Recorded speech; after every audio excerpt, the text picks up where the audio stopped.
नारायणं नमस्कृतं नरं चैव नरोत्तमं देवी सरस्वती व्यासं ततो जयमुदीरयेत्। वसुदेवसुतं देवं कंसचारूढमर्दनं देवकी परमानंदम कृष्णं वंदे जगद्गुरुं।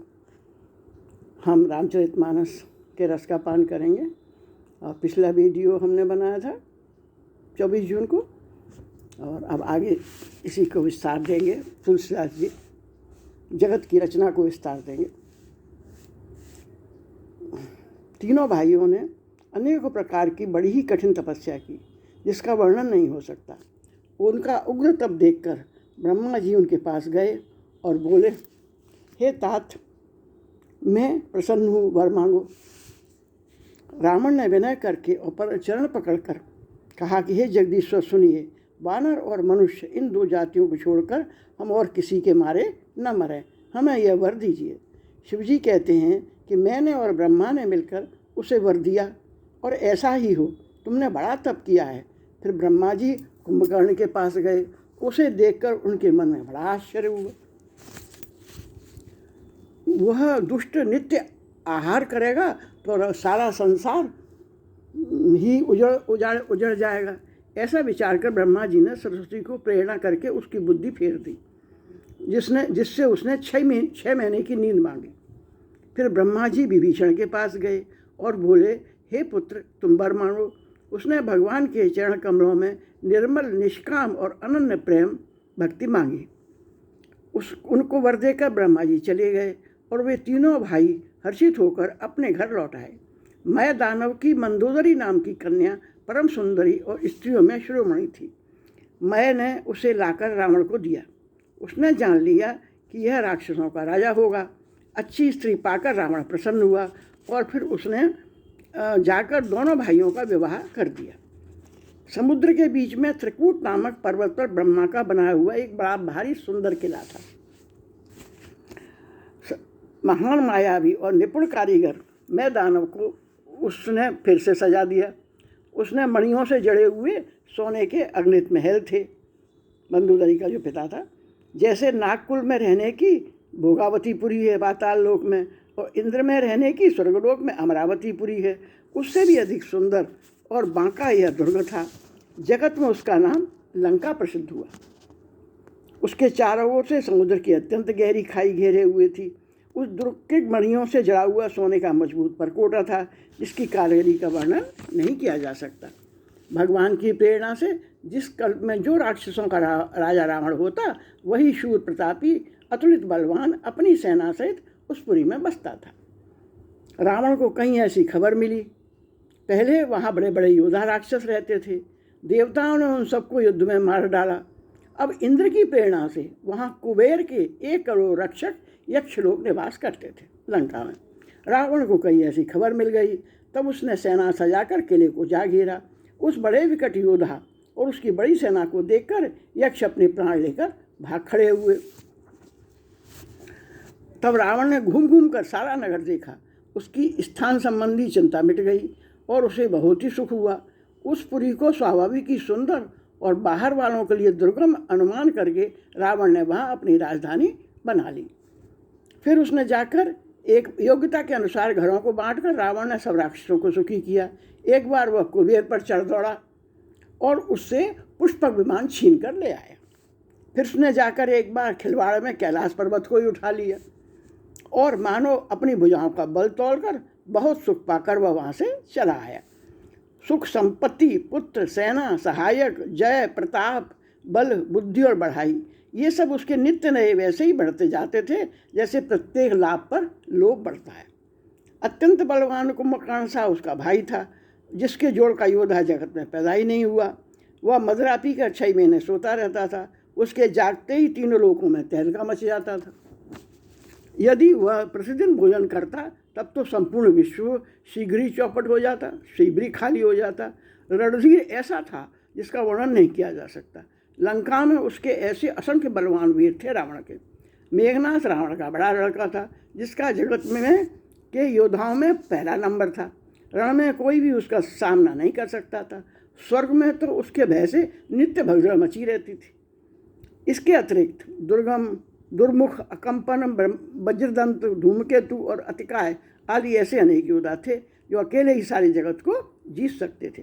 सभी राक्षस मनमाना रूप बना सकते थे और आसुरी माया जानते थे। उनके दया धर्म स्वप्न में भी नहीं था। एक बार सभा में बैठे हुए रावण ने अपनी अगणित परिवार को देखा।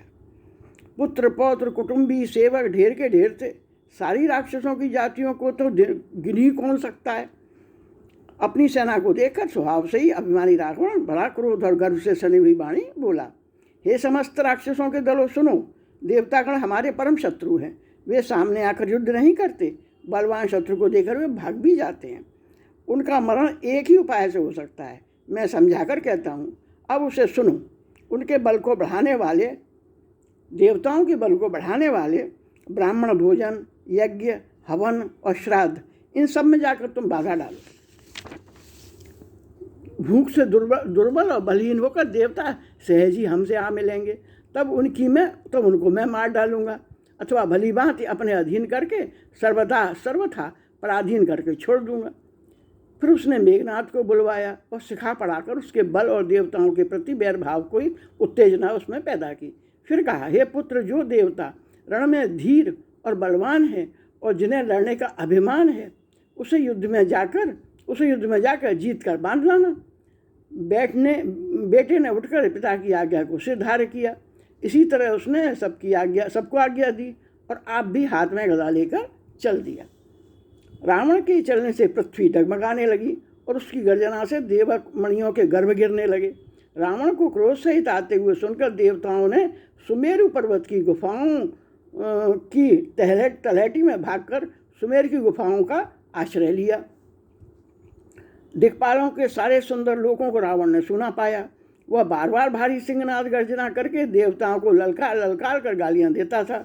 रण के मत से मतवाला होकर वह अपनी जोड़ी का योद्धा खोजता हुआ जगत भर में दौड़ता फिरा, परंतु उसे ऐसा योद्धा कहीं नहीं मिला।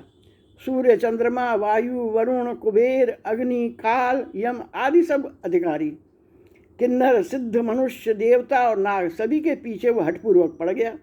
किसी को भी उसने शांतिपूर्वक नहीं बैठने दिया। ब्रह्मा जी की सृष्टि में जहाँ तक शरीरधारी स्त्री पुरुष थे, वे सभी रावण के अधीन हो गए। डर के मारे सभी उसकी आज्ञा का पालन करते थे। उसकी भुजाओं के बल से सारे विश्व को बंद में कर लिया, किसी को स्वतंत्र नहीं रहने दिया। इस प्रकार मंडली के राजाओं का शिरोमणि सार्वभौम सम्राट रावण अपने इच्छानुसार राज्य करने लगा। देवता, यक्ष, गंधर्व, मनुष्य, किन्नर, नागों की कन्याएं, बहुत सी अन्य सुंदरी और उनकी स्त्रियों को उसने अपनी भुजाओं के बल से लाकर जीत कर ब्याह लिया। मेघनाथ से उसने जो कुछ कहा उसे उसने मेघनाथ मानो पहले से ही कर रखा था, अर्थात रावण के कहने भर की देर थी, उसने आज्ञा पालन में तनिक भी देर नहीं करी, जिसकी रावण मेघनाथ से पहले ही आज्ञा दे रखी थी। अब उसकी करतूतें सुनो। सब राक्षसों के समूह देखने में बड़े भयानक, पापी, देवताओं को दुख देने वाले, वे असुरों के समूह उपद्रव करते थे और माया से अनेकों प्रकार के रूप रखते थे। जिस प्रकार से धर्म की जड़ें कटें, वह सब वेद बुद्ध काम करते थे। जिस स्थान में गौएं ब्राह्मणों को पाते थे, उसी नगर, गांव और पुरवों को आग लगा देते थे। उनके डर से कहीं भी शुभ आचरण, ब्राह्मण भोजन, यज्ञ, श्राद्ध आदि नहीं होते थे। देवता, ब्राह्मण, गुरु कोई नहीं मानता था। न हरिभक्ति थी, न यज्ञ था, न तप था, न ज्ञान था। वेद और पुराण तो स्वप्न में भी सुनने को नहीं मिलते थे। तुलसीदास जी लिखते हैं, अपन थोड़ा गाएंगे। जप जोग बेरागा तप मख भागा, श्रवण सुनई दस सीसा, आपन उठ धावई रहे न पावई, धर सब घालई खीसा, अस भ्रष्ट अचारा भा संसारा, धर्म सुनई नहीं काना, तेहि बहुविधि त्रासई देश निकासई, जो कह वेद पुराना। जप योग्य वैराग्य तप देवताओं के भाग पाने की बात रावण कहीं कानों से सुन लेता, उसी समय स्वयं उठ दौड़ता, कुछ भी वहाँ पे रहने नहीं देता, सब खत्म कर देता, सबको पकड़ कर विध्वंस कर डालता था। राक्षस लोग घोर अत्याचार करते थे, उसका वर्णन नहीं किया जा सकता है। हिंसा पर उनकी प्रीति है, उनके पापों का क्या ठिकाना। पराया धन और पराई स्त्री, मन चलाने वाले दुष्ट, चोर, जुआरी बहुत बढ़ गए। लोग माता पिता देवताओं के नहीं मानते थे, साधुओं से सेवा कराते थे। शिवजी कहते हैं कि हे भवानी सुनो, जिनके ऐसे आचरण हैं उन सब प्राणियों को राक्षस ही समझना चाहिए। इस प्रकार धर्म के प्रति लोगों की अतिशय ग्लानि, अरुचि, अनास्था देखकर पृथ्वी अत्यंत भयभीत होकर व्याकुल हो गई। वह सोचने लगी, पर्वतों, नदियों, समूह का बोझ मुझे इतना भारी नहीं जान पड़ता जितना भारी मुझे एक परद्रोही, दूसरों का अनिष्ट करने वाले का लगता है। पृथ्वी सारे धर्मों को विपरीत देख रही है, पर रावण से भयभीत हुई वह कुछ बोल नहीं पाती। अत्यंत हृदय से सोच समझकर गैया का रूप धारण करके धरती वहाँ चली जहाँ सब देवता मुनि छिपे थे। पृथ्वी ने आकर उनको अपना दुख सुनाया, पर किसी से कुछ भी काम नहीं बना।